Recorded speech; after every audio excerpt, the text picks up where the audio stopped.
यह केस भी हाल ही में कोलकाता में हुए ट्रेनी डॉक्टर के केस की तरह ही है। यहाँ भी एक लड़की के साथ दरिंदगी हुई थी। लड़की जैसे ही लाइब्रेरी से निकलकर हॉस्टल को जा रही होती है, तभी एक ऑटो उसके पास आकर रुकता है। उसमें सवार लोग उस लड़की को जबरदस्ती ऑटो में डालकर ले जाते हैं। पुलिस अपनी पूरी ताकत लगा देती है कि लड़की को सही सलामत वापस लाया जा सके, लेकिन जब लड़की वापस आती है तो उसकी हालत देखकर पुलिस की समझ में नहीं आ रहा था कि किया तो किया क्या जाए। जब यह बात बाहर आई तो वहां की सरकार भी हिल गई थी। कौन थी वह लड़की? कौन थे वो दरिंदे जिन्होंने इस दुष्कर्म को अंजाम दिया था? इसके पीछे किन किन लोगों का हाथ था, सब जानेंगे इस वीडियो के माध्यम से। तो वीडियो को स्टार्ट करने से पहले आपसे अनुरोध है कि अगर आप चैनल पर नए हैं तो प्लीज चैनल को सब्सक्राइब करके घंटी वाले आइकन को दबाना मत भूलना। आज की कहानी लगभग 11 साल पहले, मतलब के सन 2013 की है। कर्नाटक में एक यूनिवर्सिटी है, मणिपाल यूनिवर्सिटी। इसी यूनिवर्सिटी में एक लड़की पढ़ाई किया करती थी जो कि मेडिकल की स्टूडेंट थी। पास ही में हॉस्टल था तो वह हॉस्टल में ही रहा करती थी।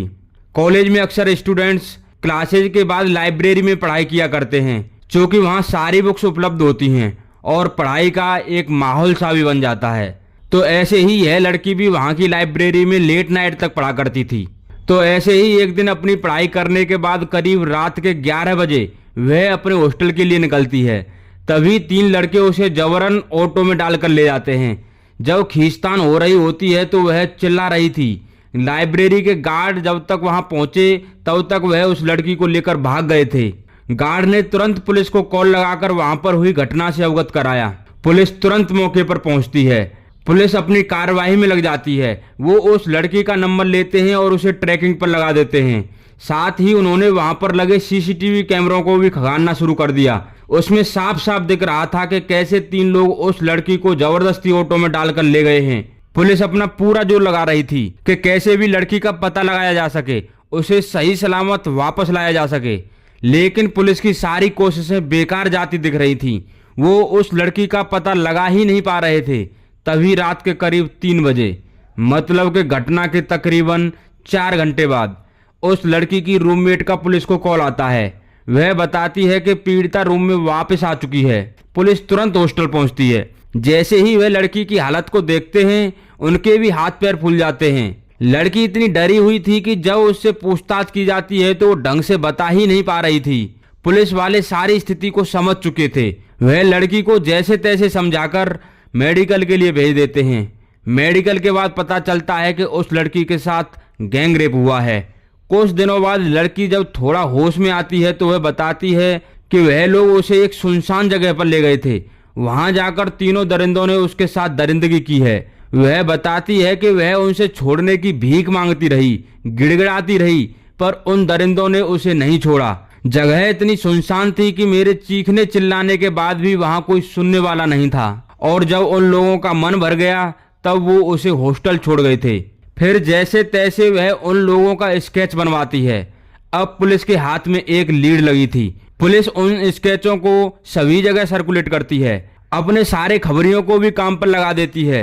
पूछताछ में सामने आता है कि 20 जून की रात तकरीबन 11 बजे के आसपास 3 लोगों ने कृष्णा पेट्रोल पंप पर ऑटो में पेट्रोल भराई थी। पुलिस वहां पर लगे सीसीटीवी कैमरों को खंगालती है। उसमें वह ऑटो भी दिखाई दे रहा था, पर उसकी नंबर प्लेट सही से दिखाई नहीं दे रही थी। अब पुलिस के पास एक ही रास्ता बचा था। उसने उस एरिया के सभी ऑटो चालकों को बुलाया। उन सभी से बारी बारी से पूछताछ की गई, लेकिन अब भी पुलिस के हाथ कुछ नहीं लग रहा था। पुलिस की समझ में ही नहीं आ रहा था कि किया तो किया क्या जाए। इधर पुलिस के ऊपर भी दबाव बढ़ता जा रहा था। अब उन्हें पता चलता है कि सभी ऑटो ड्राइवर से तो बात हो गई है, लेकिन एक ड्राइवर है जो अभी तक अपना बयान देने नहीं आया। उस ड्राइवर का नाम था योगेश, जिसकी उम्र लगभग 30 साल के आसपास होगी। योगेश का नंबर निकाला जाता है, उसे कॉल की जाती है।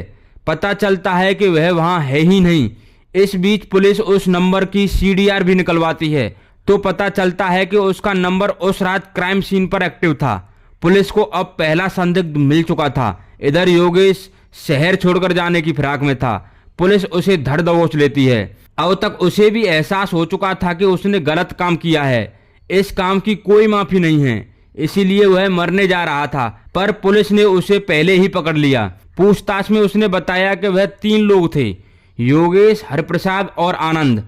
वह बताता है कि दरिंदगी करने के बाद हम में से एक उस लड़की को हॉस्टल तक छोड़ने जाता है। छोड़ते वक्त उस लड़की को बहुत धमकाते हैं कि अगर तुमने इस बात को किसी को बताया तो तुमको जान से मार देंगे, तुम्हारे साथ बहुत बुरा करेंगे। पुलिस बाकी के दोनों लोगों को भी गिरफ्तार कर लेती है। केस चलता है। कोर्ट ने उन्हें इस दरिंदगी के लिए उम्र कैद की सजा दी और तीनों लोग जेल में हैं। बुराई का अंत बुरा ही होता है। पेट्रोल पंप पर लगे सीसीटीवी कैमरे की मदद से पुलिस इस केस को सॉल्व कर पाई। लड़की भी अब ठीक ही है और अपनी जिंदगी में आगे बढ़ चुकी है। तो इस वीडियो में बस इतना ही। इस वीडियो के माध्यम से हमारा उद्देश्य किसी की भावनाओं को ठेस पहुंचाना नहीं है, बल्कि आपको सचेत और जागरूक करना है। तो आपसे फिर मिलते हैं नेक्स्ट वीडियो में। तब तक के लिए नमस्कार, जय हिंद, जय भारत दोस्तों।